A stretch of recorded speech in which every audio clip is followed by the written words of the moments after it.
तो फाइनली ढूंढ लिया आपने। हाँ, मुझे उम्मीद थी आप ढूंढ लोगे। आज की इस वीडियो में मैं आपको बताऊंगा क्लास 10 हिस्ट्री, हरियाणा बोर्ड की किताब है आपकी भारत एंड द वर्ल्ड। इस किताब का जो है चैप्टर 8 के क्वेश्चन आंसर आज की इस वीडियो में होने वाले हैं। चैप्टर का नाम है movement against British colonialism in India. चलो शुरू करते हैं। मैं हूं अजय और आप देख रहे हैं CCL क्लास। लेकिन हाँ, वीडियो स्टार्ट करने से पहले बता देता हूँ, आपको इस कंप्लीट बुक का सॉल्यूशन लिखा हुआ भी मिल जाएगा, वीडियोस भी मिल जाएंगी। तो वेबसाइट और प्लेलिस्ट का लिंक डिस्क्रिप्शन में है, जरूर से चेकआउट कर लेना। और हाँ, इंपॉर्टेंट क्वेश्चन, MCQ, ये सारी चीज़ें बना रखी है मैंने। आप प्लेलिस्ट को देखो एक बार, या फिर वेबसाइट के ऊपर लिखा हुआ वहाँ पे देखो आप, तो आपको काफ़ी हेल्प मिल जाएगी एग्जाम की प्रिपरेशन वगैरह करने में भी। तो जरूर से ध्यान रखना इस चीज़ का भी, ठीक है। लिंक डिस्क्रिप्शन में ही है, दो वेबसाइट का भी, प्लेलिस्ट का भी। अब शुरू करते हैं क्वेश्चन आंसर को। बहुत ही प्यारा सा चैप्टर था। चैप्टर जिसने नहीं समझा है उसको तो होगी दिक्कत इस चैप्टर के क्वेश्चन आंसर अटेम्प्ट करने में। बट अगर चैप्टर समझ रखा है तो बहुत आसान सी कहानियां हैं, बहुत ही आसान सा चैप्टर आपके लिए रहने वाला है। Let's learn again. चलो वापिस से सीखते हैं इसको। Question 1, what were the movement before 1857 AD। यानी कि हमसे पूछा गया है कि 1857 से पहले जो मूवमेंट आई थी तो वो कौन कौन सी थी। तो before 1857 AD the following movement took place in India. India के अंदर फॉलोइंग मूवमेंट जो हमें देखने को मिली थी। अब जो है हमें जो जो मूवमेंट्स हुई थी ना, मूवमेंट का मतलब होता है क्रांतियां हुई थी, तो वो कौन कौन सी थी उनके नाम बता देने हमको, बस मतलब एक्सप्लेन करना उनके बारे में थोड़ा थोड़ा सा। तो देखो, in 1770 AD the Sanyasi movement took place in Bengal. 1820 AD the Bhil movement took place in Rajasthan. 1828 AD movements named Ahom and Khasi took place इन असम। देखो, दो मूवमेंट्स चली थी असम के अंदर, अहोम नाम की भी और खासी नाम की। खासी नाम की जो मूवमेंट थी वो थोड़ी लंबी चली थी, अहोम की एक साल ही चली थी शायद से। 1831 AD the Kol movement took place in Jharkhand. 1837 AD, AD लिखना भूल गए भाई यहाँ पे, कोई बात नहीं। The Khond movement took place in Orissa. तो ये जो है कुछ मूवमेंट्स चली थी 1857 AD की, बिगेस्ट मूवमेंट से पहले, ठीक है ना। चलो, अब ये आप बोलोगे भाई मतलब इतनी सारी मूवमेंट है, इतनी सारी डेट्स है, हमको कैसे याद रहेंगी, ठीक है, वो भी एक बड़ा इशू है। बट हाँ, ये टेंशन मत लेना कि भाई एग्जाम में इसके बहुत चांसेस है। इसके चांसेस, ऐसे क्वेश्चन के चांसेस बहुत कम होते हैं। बट ये जो आगे क्वेश्चन है इस वाले के चांसेस बहुत ज़्यादा है। ये क्वेश्चन क्या है, खूबसूरत सा क्वेश्चन है। What were the reasons for the revolution of 1857 AD। 1857 की क्रांति के पीछे क्या कारण थे, तो क्यों वो क्रांति हुई थी उसके बारे में पूछा गया। और ये इस चैप्टर का मोस्ट इंपॉर्टेंट क्वेश्चन रहने वाला है। तो एग्जाम के लिए प्रिपेयर कर रहे हो तो ध्यान रखना, ठीक है। वैसे तो मैंने जो है ना इंपॉर्टेंट क्वेश्चन की वीडियो अलग से बना रखी है, ताकि आपको और ज़्यादा हेल्प मिले। उसमें ये टेक्सचुअल क्वेश्चंस भी करा दिए हैं जो इंपॉर्टेंट है, उसके साथ में वो क्वेश्चंस भी करा दिए हैं जो चैप्टर में हैं लेकिन यहाँ टेक्सचुअल्स में नहीं है। तो वो सारे क्वेश्चन आपको उधर मिल जाएंगे, तो वो वाली वीडियो जरूर से देख लेना अगर आप एग्जाम टाइम पे वीडियो देख रहे हो तो, ठीक है। चलो देखते हैं, the following were the reasons for the revolution of 1857 AD। 1857 की क्रांति से के जो है निम्नलिखित कारण थे। तो अब देखो, ये क्वेश्चन लगभग मेरे पर्सपेक्टिव में 5 नंबर का आ सकता है या फिर 3 मार्क्स का, दो टाइप से आ सकता है ये क्वेश्चन, ध्यान रखना। अगर 3 मार्क्स का आता है 3 पॉइंट लिखने हैं, 5 मार्क्स का आता है 5 पॉइंट लिखने हैं। मैंने कितने कराए आपको, 1 2 3 4 और 5, है ना। 5 पॉइंट है, पांचों के पांचों याद कर लेने हैं आपको, वो छोड़ने नहीं है। आसान सी है वैसे, जिन्होंने समझा होगा वो उनके लिए तो आसान है ये। देखो, the British ruined the Indian farmer, handicraft industries and the princely states. यानी कि ब्रिटिशर्स ने जो है किसानों को, व्यापारियों को और जो राजा वगैरह थे उनका सबको बर्बाद कर दिया। Peoples were troubled by his respect repressive policies. अब जो लोग थे उनकी जो पॉलिसी नीतियां आ रही थी ना, अलग अलग कानून बनते हुए आ रहे थे, उनसे लोग बहुत परेशान थे। Indians Indian soldiers were discriminated against in the army. Indian जो लोग सोल्जर्स थे, जो सेना में काम कर रहे थे इंडियन लोग, तो उनके साथ भेदभाव किया जाता था आर्मी में। The Indian people were very sad due to the propagation of Christianity and ridicule of Indian religion and culture. अब इंडिया के जो लोग थे वो बहुत ही दुखी थे इस बात से कि वो लोग जो है इंडिया के अंदर अपना जो धर्म था उनका, क्रिश्चियनिटी, उसको प्रचार कर रहे थे उसका, और इंडियन जो कल्चर था, इंडिया का जो धर्म था, हिंदू धर्म जो या फिर इस्लाम धर्म जो इंडिया में इन्वेजन के थ्रू आया था, उसको बर्बाद कर रहे थे वो लोग। तो उससे भी काफ़ी दुखी थे वो। Due to sending more money to England there was a shortage of money in the country. और लोग इस बात से भी दुखी थे कि वो सारा पैसा उठा उठा के इंग्लैंड लेके जा रहे हैं, जिससे देश में पैसे की कमी हो रही है और देश गरीब हो रहा है। तो हर चीज़, सारी चीज़ें मिली और उसके बाद ये रिवॉल्यूशन हुआ था, ठीक है। चलो आगे बढ़ते हैं। Question number 3, what were the main centres of activity of the revolutionaries, यानी कि जो क्रांतिकारी थे ना उनके जो मेन सेंटर्स थे वो कहाँ कहाँ थे, वो हमसे पूछा गया है। अब ऐसे क्वेश्चन जो है जनरली 2 मार्क्स के आसपास ही आते हैं, इससे बड़े नहीं आते, बट हाँ ध्यान रखना ऐसी चीज़ें पूछ लेते हैं। वैसे तो सबको पता होगा मेन मेन सेंटर्स कौन से थे, बहुत सारी जगह हैं, जैसे दिल्ली, लखनऊ, इलाहाबाद, झांसी, ग्वालियर, कानपुर, रेवाड़ी, झज्जर, बल्लभगढ़, पटना एटसेट्रा। तो ऐसे कुछ जो है रिवॉल्यूशनरी सेंटर्स थे उस टाइम पे, मेन सेंटर्स की बात हो रही है यहाँ पे, ठीक है। चलो और भी बहुत सारी जगह थी वैसे तो। नेक्स्ट क्वेश्चन देखते हैं, question number 4, what was the role of Azad Hind Fauj in the movements for independence, यानी कि आज़ाद हिंद फौज का क्या रोल था इंडिपेंडेंस में, आज़ादी के मामले में क्या किया उन्होंने। तो इन्होंने काफ़ी इंपॉर्टेंट रोल प्ले करा था। देखो क्या हुआ था, द मूवमेंट ऑफ द आज़ाद हिंद फौज had an impact on the national movement and also on the Indian army. जो देश में नेशनल मूवमेंट का मतलब है यहाँ पे देश में जो भी मूवमेंट चल रही थी ना उस टाइम पे, उस मूवमेंट पे काफ़ी इम्पैक्ट पड़ा इस फौज का, और साथ में इंडियन आर्मी पे भी काफ़ी इम्पैक्ट पड़ा। Due to which there was unrest in the army, जिसकी वजह से पूरा जो आर्मी का सिस्टम था, आर्मी के जो लोग थे, सोल्जर्स थे, उनके अंदर अनरेस्ट आ गया था, यानी अशांति आ गई थी। The Indian soldiers of navy were not given the military facilities which were given to the British marines. अब इंडिया के जो सोल्जर्स थे, जो इंडियन लोग थे, जो नेवी में काम कर रहे थे, मिलिट्री में काम कर रहे थे, उनको वो सेम फैसिलिटी नहीं मिल रही थी जो ब्रिटिशर्स उसी सेम पोजीशन पे रहते हुए वो काम कर रहे थे। तो ये उनको बहुत दुखी करता था। In February 1946 AD, soldiers agitated on a ship named Talwar. They raised slogan of जय हिंद, इंकलाब जिंदाबाद, हिंदू मुस्लिम एक हो, ब्रिटिश इंपीरियलिज्म मुर्दाबाद। ऐसे कुछ नारे लगाए उन्होंने। वो भी फरवरी 1946 में। उन्होंने तलवार नाम का एक जहाज था, ये जहाज का नाम ध्यान रखना जरूर से, काफ़ी इंपॉर्टेंट शिप था ये, ठीक है ना। मतलब सोल्जर्स ने जो विद्रोह करा था तो इसी जहाज से शुरू हुआ था, वो तलवार नाम के जहाज से, ठीक है। सो इसीलिए ये काफ़ी इंपॉर्टेंट है। अब नाम अजीब सा, आप सोचो भाई ये तलवार क्या है, मतलब फील तो देता है ऐसे स्वॉर्ड वाली, लेकिन भाई जहाज है ये। तो इस जहाज से वो स्टार्ट हुआ था, और जो है ना उसके बाद में उन्होंने बहुत सारे नारे दिए, विद्रोह करे बहुत सारे। The wave of Azad Hind फौज spread all over the country. अब ये जो वेव थी ना आज़ाद हिंद फौज के, पूरे देश में फैल चुकी थी, सेना के अंदर वो फैल चुकी थी, और उसके बाद तो अंग्रेजों की नाक में दम हो चुका था। अब उसके बाद तो अंग्रेजों के पास ऑप्शन ही नहीं बचा, भागना पड़ा बेचारों को। तो इतना इंपॉर्टेंट रोल प्ले करा था इन्होंने, जो है आज़ाद हिंद फौज ने, due to which the Indian people started opposing the British. और इसकी वजह से भारत के लोगों ने अंग्रेजों का विरोध करना शुरू कर दिया। पहले भी कर रहे थे, ऐसा नहीं है कि पहले नहीं कर रहे थे, बट इसका ये इम्पैक्ट रहा अपना, ठीक है। चलो अगला क्वेश्चन देखते हैं, question number 5, describe the movements led by Mahatma Gandhi. Mahatma Gandhi ने जो मूवमेंट्स चलाई उनके बारे में हमको डिस्क्राइब करना है। महात्मा गांधी ने वैसे तो अपनी पूरा जीवन जो है, मतलब पूरा तो नहीं, आधा जीवन तो यहीं पे काट दिया भैया, ऐसे जो है मूवमेंट्स चला चला के। पहले अफ्रीका में चलाई थी, फिर भारत में आए, भारत में आते ही उन्होंने मूवमेंट स्टार्ट कर दी थी। After the first world war Gandhi started the non cooperation movement in situations like Rowlatt act, Jallianwala Bagh massacre. तो जो है महात्मा गांधी ने पहला विश्व युद्ध उसी टाइम के आसपास तो आए थे जब शुरू हुआ था, तो उसके बाद ही जैसे वो युद्ध खत्म हुआ तो महात्मा गांधी ने एक मूवमेंट चलाई, नॉन कोऑपरेशन मूवमेंट, यानी कि असहयोग आंदोलन चलाया था उन्होंने। और उस समय ऐसी सिचुएशंस थी, रोल्ट एक्ट आया हुआ था, जलियांवाला बाग हत्याकांड हुआ, तो ऐसी कंडीशंस के बावजूद उन्होंने ऐसी मूवमेंट चलाने का डिसीजन लिया था। In 1929, in a historic session on the bank of river Ravi, Gandhiji proposed complete independence, and to achieve this objective, it was decided to launch a civil disobedience movement. अब 1929 में उन्होंने जो है अपूर्ण आज़ादी पाने के लिए जो है सविनय अवज्ञा आंदोलन चलाया था।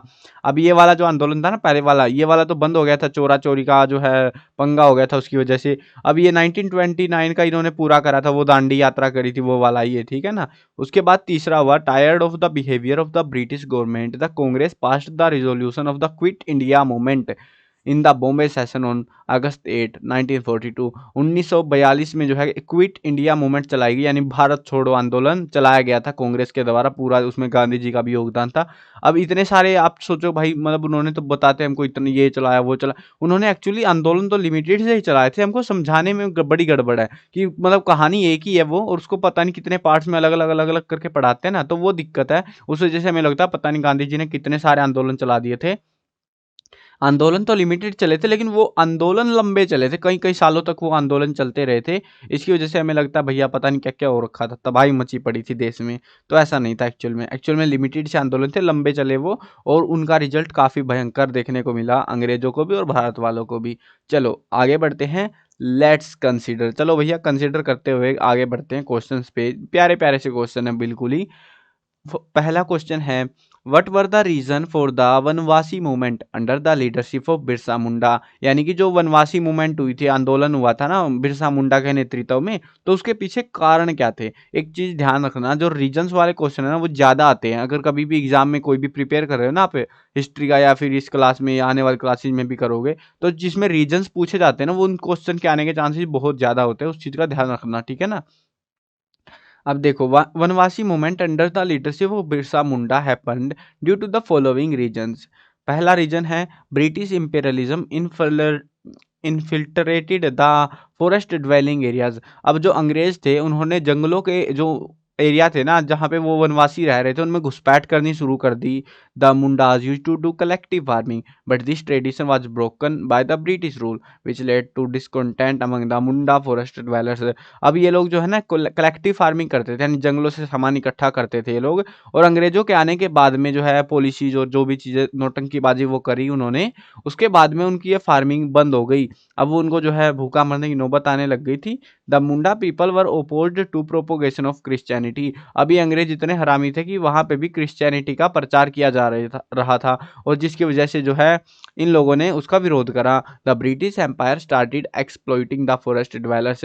उसके बाद में बताते हैं कि ब्रिटिश एम्पायर के जो लोग थे, सेना थी उनकी या फिर जो अधिकारी थे, उन्होंने उनको एक्सप्लॉइट करना शुरू कर दिया। उन वनवासियों को, आदिवासियों को शोषण करना शुरू कर दिया, लूटना शुरू कर दिया, जिससे लोग गुस्सा हो गए और उन्होंने क्रांति कर दी। चलो नेक्स्ट क्वेश्चन देखते हैं। क्वेश्चन है, what was the contribution of Bhagat Singh, Rajguru and Sukhdev in the freedom movement. यानी कि इन तीनों का कंट्रीब्यूशन एक ही क्वेश्चन में पूछा गया हमसे, तो ठीक ठाक ही क्वेश्चन है। देखो ये जो पहरा आप देखते हो ना वीडियो में, कुछ स्टूडेंट तो भाई मेरे को ये बोलते हैं लिटरली कि सर आप इतने बड़े आंसर क्यों बताते हो। देखो भाई क्वेश्चन जिस हिसाब से आता है उसी हिसाब से आंसर बनाना पड़ता है। अब आधा काट दूंगा मैं, आधा आंसर लिख दूं, अब आप खुद ही कर लो भाई, आधा काट लो आंसर को और आधा लिख लिया करो, वो बेटर रहेगा आपके लिए, है ना। तो मैं कोशिश करता हूँ जितना शॉर्ट हो पाए उतना करूँ, बट जो जानकारी जरूरी है वो तो प्रोवाइड करानी पड़ती है ना आपको। अब आप भी ऐसा मत कर लेना कि एग्जाम आ रहा है और भाई एग्जाम के टाइम पे आप भी आधा काट के लिखा हो, आधा ही नंबर मिलता है फिर उसमें भी, वो भी बड़ी दिक्कत है। तो जरूरी नहीं है कि पूरा पहरा भरो आप इतना, मतलब आप पेज गिनने बैठ जाते हो कि ये 3 नंबर का एक पेज भरना है कि 2 पेज भरने हैं। भाई वो जितना पूछा है उसमें उतना बता दो, बस एक पेज में हो जाए, आधे पेज में हो जाए, जरूरी नहीं है ना वो 2 पेज ही भरने हैं तुमको।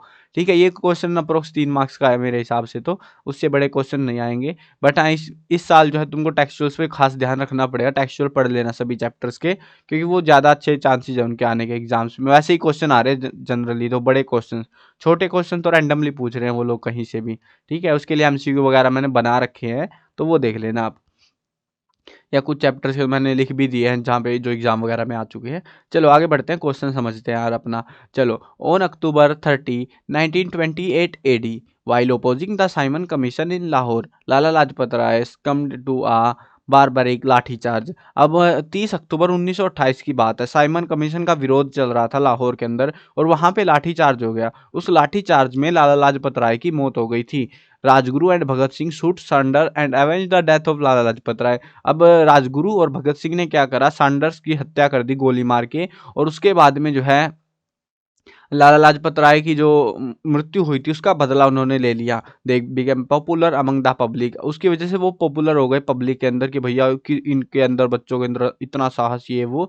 Those who used to criticise the revolutionaries till now also had started praising them. वो लोग जो क्रांतिकारियों का विरोध किया करते थे ना, उन्होंने भी इनकी जो है अब प्रशंसा करनी शुरू कर दी थी, क्योंकि ये जो सैंडर्स था बड़ा हरामी था और इसको ठोक डाला गया था। अब the British government prosecuted him on the charge of murder and sentenced Bhagat Singh and his associate to death।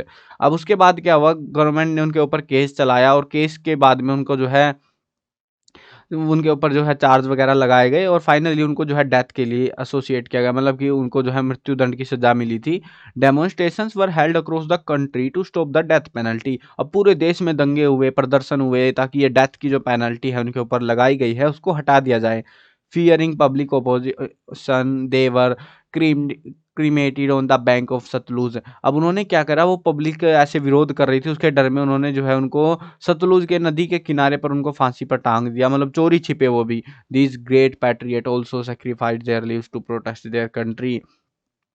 अब इन देशभक्तों ने अपने देश की जो है बोल सकते हो प्रोटेक्ट करने के लिए अपनी जानों का अपने प्राणों का बलिदान दे दिया। तो ऐसा कुछ हुआ था, इन्होंने फ्रीडम मूवमेंट में ऐसा कुछ योगदान दिया था, फेवर भी मिला था, और आज भी जिसकी वजह से हम भगत सिंह, राजगुरु, सुखदेव इनको याद करते हैं ना। चलो नेक्स्ट क्वेश्चन देखते हैं, question number 3। Why did the कामागाटा मारू इंसिडेंट हैपन। ये जो कामागाटा मारू की घटना है ये क्यों हुई थी, इसके पीछे कारण क्या था। अब देखो कारण तो हमें समझ में नहीं आएगा भाई पंगा क्या था। पंगा काफी बड़ा सा था, और पंगा सारा हुआ था स्टार्ट कहीं और से, पंगा कहीं और चला गया, तो पूरा मैटर हमें एक्सप्लेन करना पड़ेगा, इसमें थोड़ी सी दिक्कत है। बट ये क्वेश्चन हाँ प्रोबेबली 3 मार्क्स के अप्रोक्स है। ये देखो यही फर्क है, पिछले वाला भी 3 मार्क्स का, तो ये देखो ये कितना बड़ा, ये भी 3 मार्क्स का ही है। तो ये दिक्कत रहती है यार, अब इसका मैं कुछ नहीं कर सकता कि ये तुम बोलते हो कुछ में छोटा कर दिया कुछ में बड़ा हो गया आंसर, तो रहता है ये चीज। The members of the Ghadar party sent the revolutionary with German weapons to ship to India in a ship called Tosamaru with the aim of bringing about an armed revolution in India. But this was already reported to British government in India. तो हुआ क्या actual में, जो है ना गदर party, ये जो विदेश में से मतलब भारत में जर्मन के हथियार भेजना चाहती थी, एक जहाज था तोसा मारू नाम का, उस जहाज की मदद से। लेकिन ये सारी बात अंग्रेजों को पता लग चुकी थी। अब so on reaching India all the people were taken prisoner. अब जो लोग भारत आए उस टाइम पे उस जहाज में तोसा मारू में, उन सबको पकड़ के जेल में डाल दिया गया। सेवरल डेथ सेंटेंस वर अवॉर्डेड, कुछ लोगों को मौत के घाट उतार दिया गया। एट द सेम टाइम, उसी टाइम के दौरान में Canadian government has imposed many unreasonable restrictions on Indians. So for the cooperation of these Indians, Baba Gurudit Singh, a wealthy Indian from Singapore, took 350 Indians on the Kamagata Maru ship and left for Canada। अब उन्होंने क्या करा, एक देखो, अब इन्होंने तो यहाँ पे आके पकड़ लिया उन लोगों को। अब आप सोचोगे इनका उनका क्या रिलेशन रिलेशन है, तुम समझोगे तो एक्सप्लेन करने में भी आसानी रहती। कहानी है ये जस्ट एक सिंपल सी, कि अंग्रेजों को वो जो है जो गदर पार्टी थी वो यहाँ पे हथियार भेजना चाहती थी, जो जहाज आया उनको जो है सारे लोगों को पकड़ लिया गया, कुछ को जेल में बंद कर दिया और कुछ को मार दिया गया, सिंपल ये हुआ अभी तक। उसके बाद में क्या हुआ, इसी समय पर जो है कनाडा की जो सरकार थी उन्होंने भारतीयों के आने पर पाबंदी लगा दी। इसी का विरोध करने के लिए बाबा गुरुदीत सिंह ने जो है, जो कि एक अमीर जो है इंसान था, इंडिया का भारतीय था, अमीर भारतीय था, सिंगापुर में रहता था वो, तो उसने 350 भारतीयों को लिया और कामागाटा मारू, ये जहाज का नाम है ये भी, तो इस जहाज पे बैठे और कनाडा के लिए चल पड़े कि भैया ऐसे कैसे तुम हमको आने नहीं दोगे। तो 23 मई 1914 को when this ship reached the Canadian port of Vancouver, the Canadian government did not allow them to land here। अब कनाडा के जब वो पोर्ट पे पहुंचे वैनक्यूवर में, तो कनाडा की सरकार ने उनको वहां उतरने की इजाजत तो नहीं दी। चलो भाई अब क्या कर सकते हैं, इन्होंने तो रोक ही दिया हमको। अब ये जहाज जाएगा कहाँ, वहां से तो निकलेगा तो इंडिया ही आएगा, इंडिया के लोग हैं, इंडिया ही तो आएंगे, अपने देश आएंगे, ऑब्वियस सी बात है। After that the ship left for India, ये जहाज इंडिया के लिए निकल पड़ा। But when the British government came to know about it, as soon as it reached Calcutta, the government tried to send these passengers to Punjab. अब ये जो जहाज था उनको जो है सरकार को पता लग गया पहले ही, तो इस जब ये जो जहाज था कामागाटा मारू ये कलकत्ता पहुंचा, तो सरकार ने कोशिश करी उनको पंजाब भेजने की। मतलब वो लोग जो समंदर से आए थे कलकत्ता में, उनको सीधा पकड़ के पंजाब भेज रहे। भाई पंजाब कहाँ, कलकत्ता कहाँ। When some passengers tried to enter Calcutta by force, the government opened fire on them। अब कुछ लोगों ने जबरदस्ती कलकत्ता में घुसने की कोशिश करी तो उनको गोलियों से भून दिया गया। Due to the shooting of innocent people in Kamagata Maru, there was a lot of anger among the Indian against the British rule। अब इस घटना के बाद में ये कामागाटा मारू, इस घटना को कहते हैं, पूरी घटना जो हुई थी ना, ये जहाज वहां गया फिर उसके बाद यहाँ आया तो मार दिया गया। अब क्योंकि एक्चुअल में उनको लग रहा था अंग्रेजों को कि भाई ये जो जर्मन वेपन्स है कहीं ये इस जहाज में तो नहीं लेके आ रहे, तो मतलब पहले वाला पकड़ लिया तो दोबारा ट्राई करेंगे, क्योंकि सेम इसी पार्टी का बंदा इनको लग रहा था ये, और उसके चलते ऐसा मामला हुआ और बेचारे जो है मारे गए वहां पे बेफालतू में। अब उसके चलते जो है ये सारे पंगे थे, और इस पूरी घटना को हम कहते हैं कामागाटा मारू इंसिडेंट। ठीक है, एक छोटी सी लाइन को हम इंसिडेंट नहीं कहेंगे, एक पूरी घटना हुई थी ये लंबी चौड़ी, तो इस घटना को कहते हैं हम, जब अपने ही देश के वासियों को अपने देश में उतरने पर गोलियों से मार दिया गया था। ठीक है। और कामागाटा मारू इसीलिए कहते हैं क्योंकि उस जहाज में आए थे, जहाज का नाम है ये। देखो वैसे आसान है, स्पेलिंग का लोचा भी नहीं होगा भाई, जहाज का नाम भूलने की टेंशन ही खत्म, है ना। कामागाटा मारू इंसिडेंट पूछेंगे तो पता है जहाज कौन सा है, कामागाटा मारू जहाज का नाम है भाई, है ना। आसान है ना ये तो, बाकी चीजें तो आसानी से लिखी ही जाती है, मेन दिक्कत नामों में ही होती है। चलो नेक्स्ट क्वेश्चन देखते हैं। क्वेश्चन नंबर 4, वाई वर स्वदेशी and boycott important in the freedom movement. ये जो स्वदेशी मूवमेंट थी, ये बॉयकॉट मूवमेंट थी, ये फ्रीडम मूवमेंट में इंपॉर्टेंट कैसे थी वो हमसे पूछ रहे हैं यहाँ पे। The British government was exploiting the Indians. अब जो अंग्रेजी सरकार थी वो भारतीयों का शोषण कर रही थी। Due to the industrial revolution all the money was going to England because the clothes coming from England was sold in India. देखो जो पैसा था इंडस्ट्रियल रिवॉल्यूशन आने के बाद में, इंग्लैंड वाले लोग जो है वहाँ पे सामान बना रहे थे, इंडिया में बेच रहे थे। उस सामान को बेचने से उनको जो पैसा आ रहा था वो इंग्लैंड जा रहा था। दैट इज वाई द स्वदेशी cloth was adopted in the freedom movement so that the money of the country would remain in the country। अब यही वो कारण था कि हुआ क्या सीन अब कि स्वदेशी कपड़ा यानी कि अपने देश का कपड़े को यहाँ पे अडॉप्ट किया गया इस मूवमेंट के तौर पे, और जिससे जो देश का पैसा है अंग्रेजों के घर ना जाए, इंग्लैंड ना जाए। Along with this foreign cloth was boycotted and the trend of cloth like khadi increased. अब इसके साथ ये हुआ कि जो विदेशी कपड़ा था उसका बहिष्कार किया गया, उसको खरीदना बंद कर दिया गया, जिससे वो कंपनी वाले भाग जाए कहीं ना कहीं, ये प्लान था। और उसके बाद में जो है खादी का जो प्रचलन था वो बढ़ गया। भले ही खादी उस समय महंगा था लेकिन उसके बाद भी इसका प्रचलन बढ़ा दिया गया। This step also proved very beneficial to weaken the economic condition of the British. और इसी वजह से जो है ना ये जो स्टेप्स लिए गए स्वदेशी या फिर बाइकआउट करने का, तो इससे जो है वीकन हो गया जो इकोनॉमिक कंडीशन था, यानी कि जो ब्रिटिशर्स थे ना उनको जो है पैसे की थोड़ी दिक्कत महसूस होने लगी इतने बड़े रुकावट के बाद में, ठीक है। तो इसीलिए ये मूवमेंट चलाई गई थी, इसका भी ये बेनिफिट मिला था, इंपॉर्टेंट रोल इसीलिए था क्योंकि ये पैसे के मामले में कमजोर कर रहे थे अंग्रेजों को। लेट्स ट्राई टू डू, चलो कुछ करने की कोशिश करते हैं, ठीक है। तो देखो ये वाला जो पोर्शन है इस चैप्टर से फालतू है, एग्जाम में नहीं आने वाला, बट एक बार पढ़ लेते हैं, कुछ काम का होगा। मतलब काम का तो नहीं, मतलब थोड़ा बहुत ज्ञान मिल जाता है, वही फालतू का ज्ञान मिल जाता है यहाँ पे। तो वैसे तो ऊपर तक हमारा चैप्टर के क्वेश्चन आंसर हो जाते हैं, बट यहाँ पे भी बुक में दे रखे हैं, तो वही वाले ये 2 क्वेश्चन एक्स्ट्रा दे देते हैं, वो 1-2 question. Question 1, list the activities of the revolutionaries. Revolutionaries की एक्टिविटी बतानी है हमको कि वो उनका क्या सीन था, क्या कर रहे थे। Indian revolutionaries wanted to overthrow the British government. वो लोगों का कुछ मेन काम नहीं था, उनको बस एक ही काम करना था, ब्रिटिश गवर्नमेंट को ओवरथ्रो करना था, उखाड़ के फेंक देना था। फॉर विच दे आएगा यहाँ पे शायद, they wanted the support of the people. और इसके लिए वो लोग जो है ना वो लोगों की जो है सहायता चाहते थे। He continue to actively agitate for the independence of the country. और उन लोगों ने जो है दे आना चाहिए यहाँ पे, बेसिकली ही नहीं आना चाहिए था। चलो कोई ना, एरर हो जाती है यार। चलो तो यहाँ पे जो है उन्होंने क्या करा, उन्होंने देश को आज़ाद कराने के लिए एक्टिवली जो है काम किया काफ़ी सारा। Without caring about their lifes they use to oppose the British. अब उन्होंने अपनी ज़िंदगी की परवाह ना करते हुए जो है इनका अंग्रेज़ों का विरोध किया। बस उनका यही काम था, विरोध करो और अंग्रेज़ों को भगाना, बस कुछ भी करके, और कुछ मेन मकसद नहीं था उनका अलग से। Question number 2, collect the picture of Subhash Chandra Bose and make a collage. तो ये जो है ना आपको क्या करना है, सुभाष चंद्र बोस की कुछ फोटो इकट्ठी करनी है, उसके बाद में आपको एक कोलाज बनाना है। ये कॉलेज नहीं है, कोलाज बनाना है, ठीक है। कोलाज का मतलब होता है कि आपको जो है ना यहाँ पे मतलब फोटोज लानी है बहुत सारी और उनको चिपका लेना, चिपका चिपका के ऐसे बस इकट्ठी करनी है। तो नेताजी सुभाष चंद्र बोस की आप फोटो ढूंढ के गूगल से या नेट से जहाँ मिल रही है वहीं से चिपका देना। मैंने भी ऐसा ही लिखा है, कहीं आप सोचो ये भाई आंसर आंसर वंसर कुछ नहीं है, ये आपको करना है। देखो student can make collage bye collecting photos of Subhash Chandra Bose from there surroundings और फ्रॉम द इंटरनेट। आसपास अखबार वगैरह में कहीं मिले तो वहीं वहां से या फिर इंटरनेट से ला के चिपका सकते हो। बस ये फन एक्टिविटी है आपकी, ठीक है। तो इसीलिए मैंने ऐसा लिख दिया यहाँ पे। तो ये थे हमारे textual question answer. I hope आपको समझ आ गए होंगे, बहुत ही प्यारे से और आसान से क्वेश्चन आंसर थे। चलो वीडियो खत्म करते हैं। मैं कवर करने वाला हूँ क्लास 1 से लेके 12th तक सभी सब्जेक्ट की video, Hindi medium English medium दोनों में होने वाली है। तो सब्सक्राइब करो, साथ में घंटी दबाओ ताकि कोई भी अपडेट आए आपको बिल्कुल टाइम से मिल जाए।